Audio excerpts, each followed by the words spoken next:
Hey guys, what's up?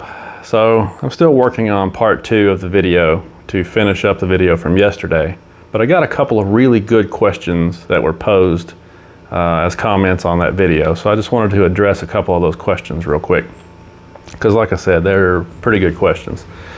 So first question is the Timbren suspension enhancement system that I showed you. Does it limit your articulation if you go off-road? And the answer is yes, absolutely it will. The way that those are designed to work, like I showed you, you've got a little bit of a gap, about an inch or inch and a half gap between the bump stop perch and the bottom of that Timbren spacer. And that gap is there on purpose so that when you're in just normal driving, day-to-day driving, the cycle on the suspension isn't really going to make contact with that spacer, at least not very often. And so that's how you're able to maintain factory ride quality 95% of the time with that kit.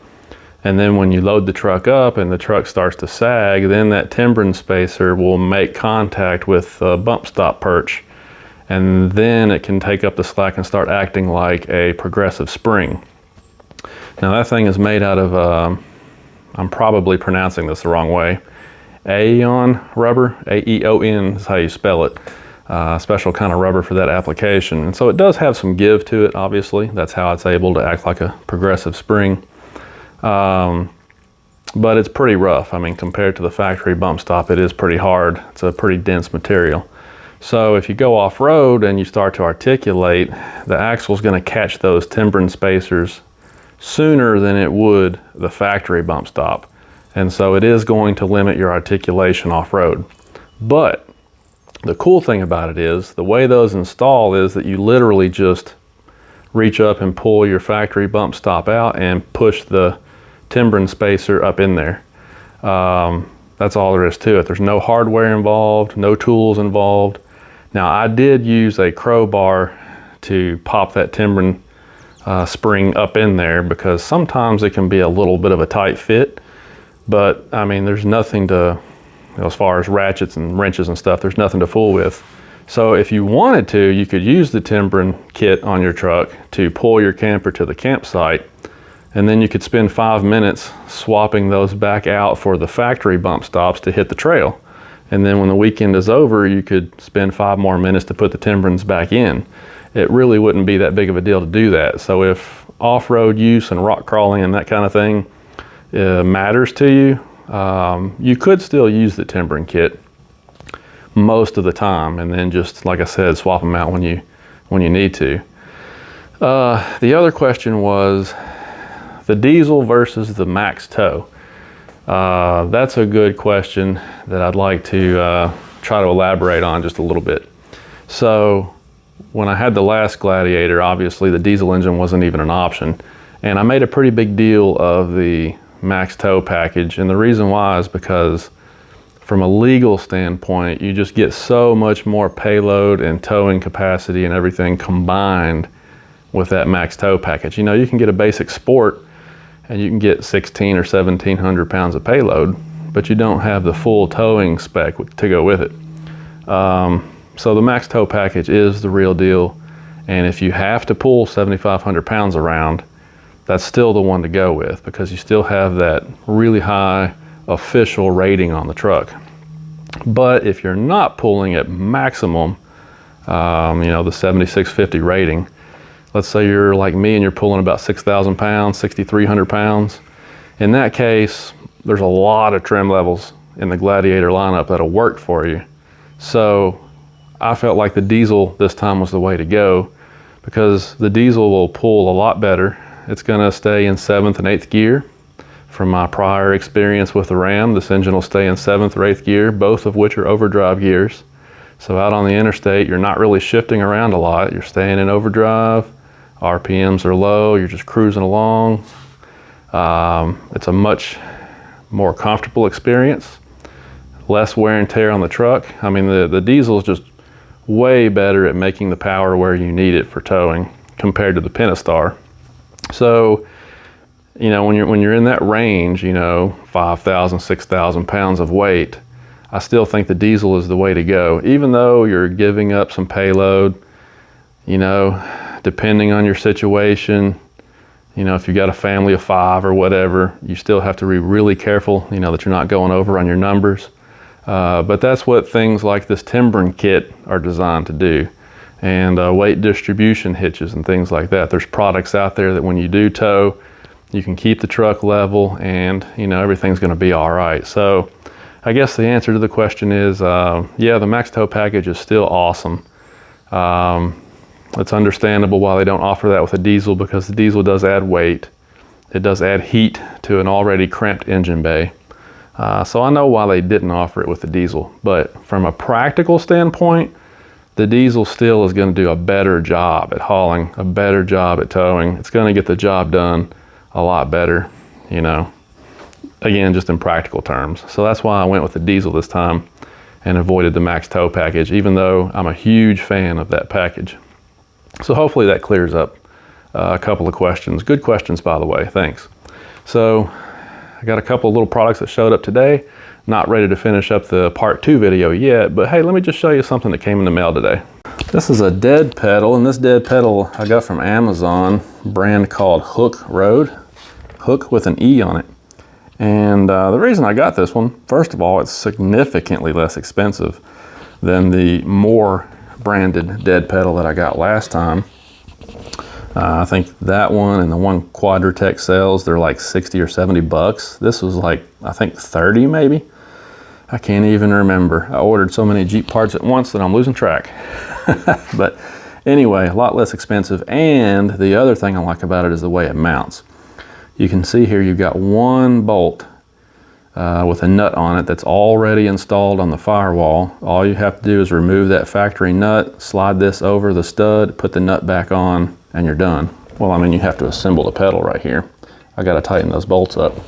But it's a piece of cake, and if you have dealt with that Moore branded dead pedal, you know that they can be a complete nightmare, because the way that one works is that you've got a bracket over here on the left side that you mount to a structural component there behind the kick panel.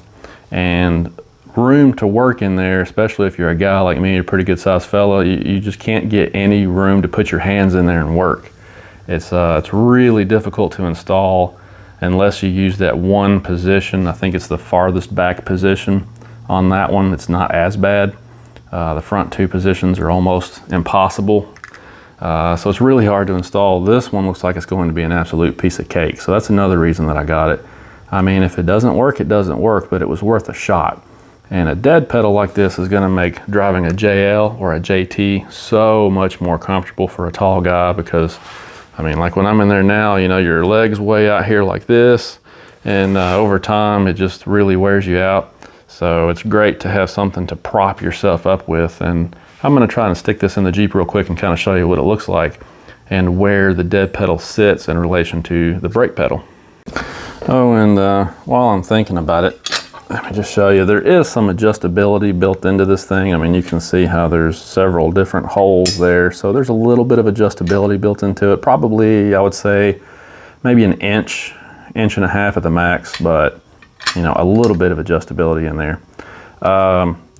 One of the bad things about it is, and this is the case with a lot of these things that come from overseas, is that there's absolutely no instructions. So I don't know exactly what this piece is for. If one of you guys have this pedal and you know what that's for, let me know. But it doesn't look like that in this application I'm going to need it. The only thing I can figure is down here on the bottom. See how that bottom edge is kind of rolled? You know, perhaps in some applications you could put this down on the floorboard for that to hook into, and that would prevent it from like coming up. Don't know why you would do that, because it's pretty rigid and you're going to want to take your floor mats out from time to time anyway.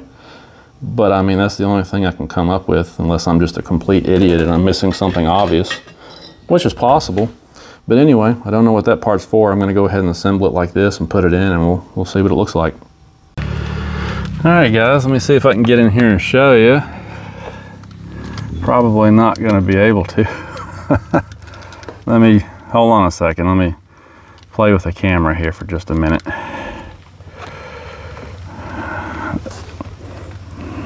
All right, so there you go. You can see that one 13mm nut up there on the firewall. That's the only one you have to take off. And then you can put the bracket on there and put the nut back on and torque it back down. And then there is where the dead pedal sits in relation to the brake pedal. Now I hope that the camera is showing it. It's actually on the position that I mounted it. It's actually just slightly behind the brake pedal. And I find that it works pretty good for me. You'll have to excuse my Crocs designer footwear here. But I mean, you can see where my foot rests. It's very comfortable, you know, and with my right foot on the brake pedal, you can probably tell the relation between the two pedals. The dead pedal is back behind the brake pedal, but that's perfect. I mean, it gives me a place to rest my foot in a comfortable position. I really like it. One of the things I was concerned about is, hey, I lost a Croc, who knows? That's what happens when you put your Crocs in two-wheel drive. Anyway, I was concerned about, will you be able to get the floor mat out? And the answer is yes, you will be able to, because there's a little bit of flexibility here. So you can just lift up on it gently and pull that mat on out. Won't be a problem at all. Go get the mail? More bills? You should have left the bills in the mailbox. Yeah, I guess so. All right, so that finishes up this little project. And like I said, that's just one of those small things that a lot of guys may or may not think about, but it adds tremendous comfort if you go on a long trip.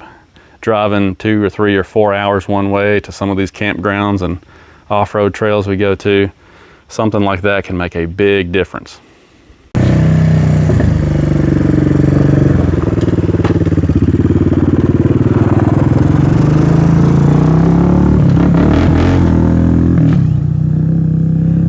A lot of guys have been asking, where's the 250? Well, it's still here. It's still here. We're gonna get it out in the woods again soon. Planning on going to the Badlands Off-Road Park up in Attica, Indiana, because they have the sand dunes and all that to play on. So anyway, I just wanted to take a couple of minutes and address a couple of questions. Appreciate you guys watching the videos and asking questions like that. And got to show you this Hooke off-road Amazon dead pedal too, so bonus, huh? But coming soon, part 2 on the, what did I call it? The great all-around build on the Jeep Gladiator EcoDiesel here. We'll go to step 2 and I'll show you the finishing touches on that phase, which is getting this thing ready to tow. So you guys have a good evening. We'll talk to you later.